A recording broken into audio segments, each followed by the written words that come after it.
3 साल हो चुके थे बेटे को अपना घर छोड़कर विदेश में बसे हुए। इन 3 सालों में बूढ़ी माँ और ज्यादा बूढ़ी हो गई थी। 75 वर्ष की उम्र में सुलोचना देवी की याददाश्त काफी कमजोर होती जा रही थी। उन्हें रोजमर्रा की चीजें याद ना रहती, लेकिन जो उन्हें हमेशा याद रहता था वो उनका बेटा। दिन हो या रात, एक पल भी ऐसा ना होता जब उन्हें अपने बेटे की याद ना आती। दूसरी तरफ बेटा था जो साल भर में एक आध बार अपनी माँ को फोन कर लिया करता और 1-2 मिनट से ज्यादा बातें भी ना करता। फिर भी ये बूढ़ी माँ टकटकी लगाए अपने बेटे का इंतजार करती रहती। एक दिन बेटे का विदेश से फोन आया। हेलो हेलो, सुन रही हो ना माँ? अनिल बोल रहा हूँ। तुम्हारा बेटा कैसी हो माँ?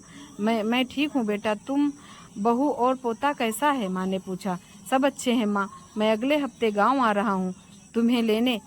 हम अब सब साथ में ही लंदन में रहेंगे माँ। तुम्हारी बहू कह रही थी माँ को यहाँ पर लेकर आओ, बेचारी अकेली वहाँ परेशान होती होगी, बेटे ने कहा। माँ की बूढ़ी सूखी आंखें आंसुओं से भीग गईं। उसके कमजोर शरीर के नस नस में खुशी की लहर दौड़ गई। बेटे और बहू का अपने प्रति प्रेम देखकर माँ का मन खुशी से भर आया। बेटे ने आगे कहा, माँ तैयार रहना माँ, मुझे ज़्यादा दिन छुट्टियाँ नहीं हैं। जिससे जितने पैसे लेने हैं लेकर रखना, तब तक मैं प्रॉपर्टी डीलर से बात कर लेता हूँ। घर के लिए माँ ने पूछा। हाँ माँ, गांव का घर हमें बेच देना पड़ेगा। अब हम साथ में ही रहने वाले हैं तो वहाँ पर घर रखने का कोई मतलब नहीं है माँ, बेटे ने कहा। बुढ़ापे की वजह से ठीक से चलने में असक्षम माँ ने पूरे मोहल्ले में घूम घूम कर अपनी इस खुशखबरी को सबको सुनाया। सभी को खुशी हुई। सबको लगा माँ जी के आखिरी दिन अपने परिवार के साथ खुशी से बीत जाएंगे। घर वापस आकर माँ ने अपने घर के कोने कोने को ऐसे देखा जैसे वो अपने दूसरे बेटे को देख रही हो। देखे भी क्यों ना, उस घर को अपने बेटे से कम थोड़ी ना समझा था। अपने पति के साथ 40 साल यही तो बिताए थे, लेकिन जब मजबूर थी बुढ़ापे के आखिरी साल बेटे और बहू के साथ बिताना चाहती थी। दिल पर पत्थर रखकर घर बेचने के लिए माँ तैयार हो गई। आनन फानन में बेटे ने घर को आधे दामों पर बेच दिया। माँ ने ज़्यादा नहीं, लेकिन जिस चीज़ों से दिल लगा था उन चीज़ों को समेटा और बेटे के साथ टैक्सी में बैठकर एयरपोर्ट के लिए चली गई। एयरपोर्ट पर आकर बेटे ने माँ से कहा, माँ तुम यहाँ बेंच पर बैठो, मैं सामान और बोर्डिंग पास की जांच करा कर आता हूँ। वहाँ वक्त लगता है और खड़े रहना पड़ता है, तुम्हें तकलीफ होगी, तुम यहीं आराम करो। मैं यूँ गया और यूँ आया। माँ बेंच पर बैठ गई और बेटा अंदर चला गया। काफ़ी समय हो गया बेटा वापस नहीं लौटा। माँ सोचने लगी, ज़्यादा भीड़ होगी इसलिए देर लग रही होगी। अंधेरा होने को आया। अब तो लोगों की चहलकदमी भी कम होने लगी। माँ को अब चिंता होने लगी। एक कर्मचारी ने आकर पूछा, किससे मिलना है माँ जी आपको? यहाँ पर क्यों बैठी हैं?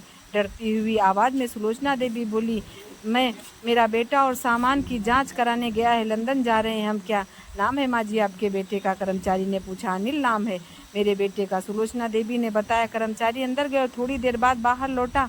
उसने सुलोचना देवी से कहा, माँ जी लंदन जाने वाली फ़्लाइट तो दोपहर में ही जा चुकी है और आपका बेटा उस फ्लाइट में बैठकर लंदन जा चुका है।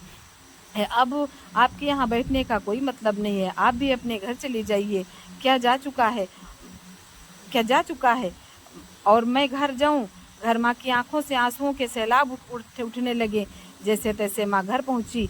जो अब उसका था ही नहीं, बिक चुका था, वो वहीं बरामदे में तुलसी के पास सो गई। घर के नए मालिक को उस पर दया आई तो एक कमरा किराए से उसको दे दिया। पेंशन के पैसों से खाना और किराए का बंदोबस्त हो जाता था। दिन बीतने लगे। कुछ दिनों बाद घर के नए मालिक ने सुलोचना देवी से कहा, माँ जी अपने रिश्तेदारों के यहाँ पर जाकर क्यों नहीं रहती? इस उम्र में आपके लिए वही अच्छा होगा। अच्छा तो होगा, लेकिन अगर मेरा बेटा वापस आया तो उसका ख्याल कौन रखेगा? मेरा बेटा बहुत भोला है, उसे अपना ख्याल रखना बिल्कुल नहीं आता। मैं कहीं नहीं जाऊँगी, क्या पता कब उसे मेरी ज़रूरत पड़ जाए, माँ ने कहा।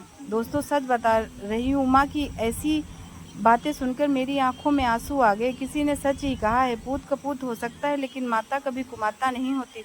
दोस्तों आप सभी से हाथ जोड़कर विनती करती हूँ, अपने माता पिता की जितनी हो सके सेवा करना, उनके साथ कभी बुरा बर्ताव मत करना।